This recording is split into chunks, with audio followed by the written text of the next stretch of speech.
The conflict between Israel and Iran is not a sudden outbreak of hostility. It is a long, winding war in the shadows, steeped in ideology, geopolitics, alliances, and decades of mistrust. While missiles may have recently illuminated the night skies over Tehran and Tel Aviv, this war started long before the first rocket was fired. To understand how we got here, we must travel back more than 4 decades. Once upon a time, Israel and Iran were allies. In 1948, Iran became one of the first Muslim-majority nations to recognize the newly formed State of Israel. Oil flowed from Iran to Israeli ports, and commercial flights connected the cities of Tel Aviv and Tehran. There was even a sizable Jewish community flourishing within Iran's borders. That all changed in 1979. When the Iranian Revolution toppled the Western-backed Shah, the Islamic Republic took its place, led by Ayatollah Ruhollah Khomeini.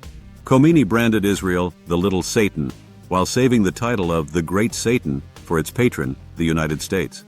Diplomatic ties were severed. The Israeli embassy in Tehran was taken over by the Palestine Liberation Organization, symbolizing Iran's new allegiance. From that point on, Israel and Iran's relationship turned from cordial to catastrophic. In the 1980s, Iran found itself in a bloody and brutal war with Iraq. Desperate for weapons, the Iranian regime made a surprising move, buying arms from Israel. Despite its inflammatory rhetoric, Israel saw Saddam Hussein as a greater threat than Tehran at the time. The old adage, "the enemy of my enemy is my friend," played out quietly in arms shipments and covert deals. But the war left deep scars on Iran's psyche. The destruction inflicted by Iraqi ballistic missiles convinced Iran it needed its own. And though Khomeini initially denounced nuclear weapons as un-Islamic, his successor Ayatollah Ali Khamenei quietly changed course. He reportedly told Iranian scientists, "We need it now, to let our enemies know we can defend ourselves." Thus began Iran's pursuit of nuclear power, a path that would later haunt the Middle East. After the Iran-Iraq War ended in 1988, Tehran began rebuilding. But it wasn't just cities and infrastructure they were interested in, it was influence. Iran started weaving a web of proxy militias throughout the region.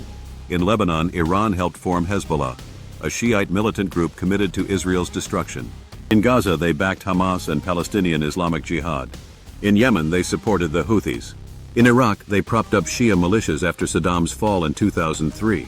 And in Syria, they defended Bashar al-Assad's regime during the civil war. Each alliance was another chess piece on the board. Tehran was playing a long game, and Israel knew it. While Iran built its proxies, Israel strengthened its most important alliance, with the United States. Since the 1960s, America has provided Israel with military aid, intelligence, and diplomatic backing. By the time Benjamin Netanyahu became prime minister again in 2009, the focus was clear: stop Iran's nuclear program. Together, Israel and the U.S. launched cyberattacks, like the infamous Stuxnet virus, crippling Iranian centrifuges. Israel also conducted targeted assassinations, eliminating Iranian nuclear scientists with chilling precision. But while both nations agreed on the threat, they disagreed on the solution. In 2015, the Obama administration signed the Iran nuclear deal, officially the Joint Comprehensive Plan of Action. It was designed to freeze Iran's nuclear ambitions in exchange for sanctions relief. Netanyahu condemned it, calling it a mistake of historic proportions. When Donald Trump came into office, he wasted no time. In 2018, he pulled the U.S. out of the deal. A new era of maximum pressure began. Sanctions were reimposed.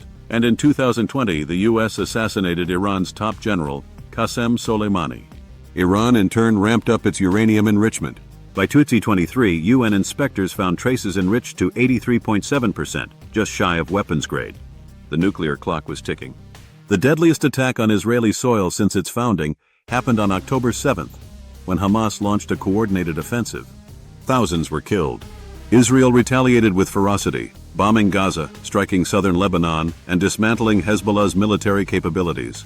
The Houthis in Yemen were also targeted, and key leaders in Hamas were assassinated, some in Tehran itself. By mid-2024, even Assad's regime in Syria had fallen.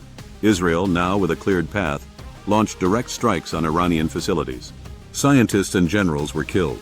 Iran's air defense appeared ineffective, and its web of proxy allies had all but disintegrated. On June 13th, Israel launched a massive coordinated strike on Iran's nuclear program, crippling facilities and eliminating top personnel. Iran retaliated with drones and missiles, but most were intercepted.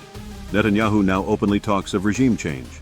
Iran, isolated and vulnerable, has few cards left to play. And yet Israel cannot finish the job alone. The deep underground bunkers housing Iran's remaining nuclear material require American bunker-busting bombs to destroy. Washington, so far, has refrained from direct intervention. But pressure is mounting. Beyond the missiles and public statements lies another war, one of intelligence. Israel's ability to assassinate high-value targets in Iran points to deep infiltration. From nuclear scientists to missile launch sites, no place seems safe. The Israeli intelligence apparatus, likely aided by U.S. support, appears to have penetrated the upper echelons of Tehran's regime. This psychological edge is proving as deadly as any weapon. As of today, Iran stands battered. Its proxies are in ruins, its nuclear program is bleeding, and its economy, devastated by sanctions and corruption, teeters on collapse. Some wonder if this is the final chapter of the clerical regime. But wars are not always won with weapons. The people of Iran, angry, repressed, and yearning for change, may ultimately determine the fate of their nation. With all sides bloodied, one question looms. Could this brutal escalation somehow lead to peace? Some experts believe it's possible. Hezbollah is weakened. Syria has a new government. And Iran's support for anti-Israel forces is collapsing. But a two-state solution for Palestinians appears further than ever, and any hopes for peace are tempered by decades of bloodshed and betrayal. For now, the future of the Middle East remains uncertain, balanced on a razor's edge between diplomacy and destruction.